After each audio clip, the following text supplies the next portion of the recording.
Let's look at reflections now of exponential curves. So we've got our basic exponential graph that looks like this. If we change x to negative x, then this flips the graph left to right across the y-axis. Now to me that makes a lot of sense and is easy to remember because we've got positive values of x up here, negative values of x over here. So if we're switching x with negative x, we're flopping it acrossways like that.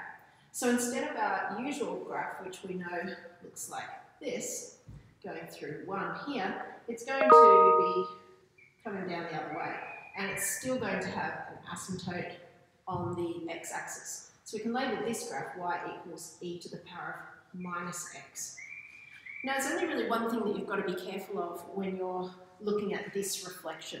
And that is that if you then shift the graph left to right, a couple of interesting things happen. Now, let's start with one that we already know. If we have a graph like y equals e to the power of x, and we write here, say, plus 2, then we know that we're actually moving to the left 2. Okay, so we draw our usual graph, and then we think it's just moving across. So instead of our known point here of being 1, that's going to move across 2 to the left, so I'll end up with a known point over here of minus 2, 1, and then we'd have to figure out what this point here is on the y-axis. But when we've got this situation, it's easy to think, oh yeah, that's just the graph going the other way and also moved across to the left, and it's actually not. Now, the easiest way to explain this and to understand it is to realise that having a negative value of x up here is going to cause the graph to go this way and have this general shape. But if we're replacing x with x plus or minus something, because we've already seen that when we shift left to right, we're replacing x with x minus something or x plus something. And if it's negative, then we're shifting to the right. And if it's positive, then we're shifting to the left. Well, what's happening here is that we've actually got, if I could factorise it, negative x minus 2. Okay, now this is the easiest way of looking at this because it gives me the negative x that I have. And it also gives me a way of replacing x with x plus or minus something. And we can see here that this is actually moving the curve to the right. Whereas when it was written like this, it's very easy to think it's to the left, and it's actually not. So then to graph this one, which has a reflection across the y-axis, and it also has a left-right shift to work out that shift, we write it this way, if we can remember to do so. Secondly, we need to work out what this point is. We know it's got this basic shape. We know it has an asymptote here, and we can label the graph the way we've given it. Now to find this point, just let x equal 0 and sub it in. You can sub it in here or over here. Now 0 plus 2 is just 2, y will equal e squared. Now you know that e is about 2.7, 2.7 squared gives you something of the scale of what that point will be. You can actually just label it e squared though, that's the most sensible thing to do. Now to find another point on the curve to give it some scale, well, you could think through what's happened, and if you know that you normally have a point 1 here, and it's actually moved to the right, then technically it should have just come across 2, and we should here have the point 2, 1.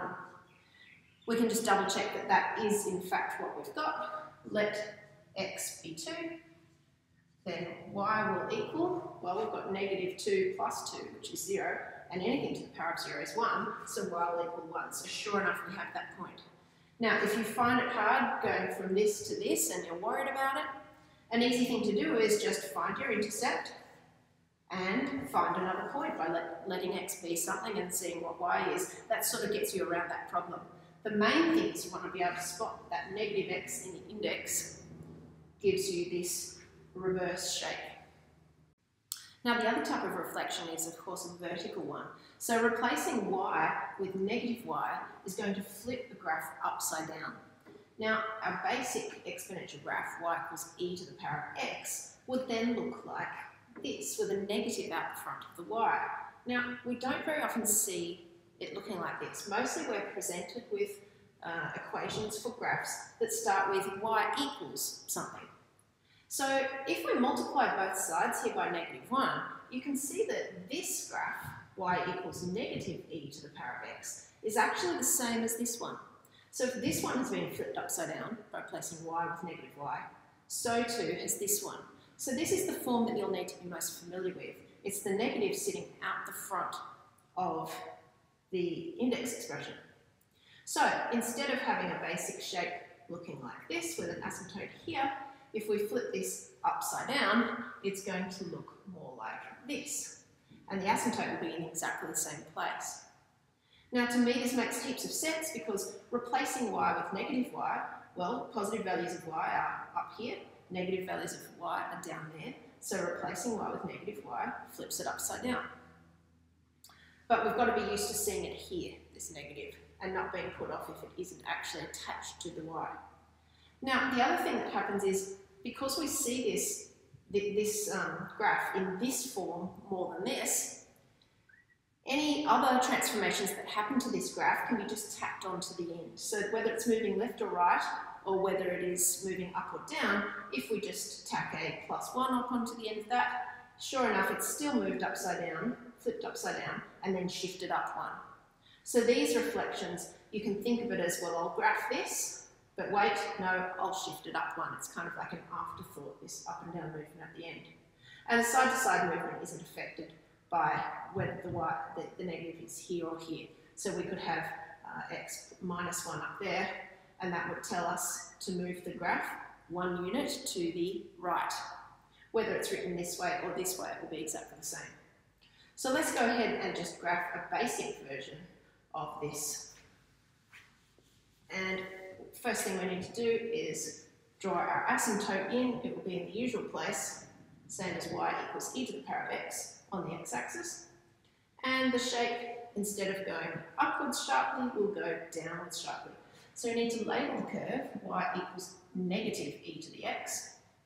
We need at least 2 points on the curve, and we need any intercepts there are. So it makes sense to label this one first. Now instead of being at 1, because we've flipped upside down, we have -1, so that one's easy to find. And we just need one other point. Take your pick.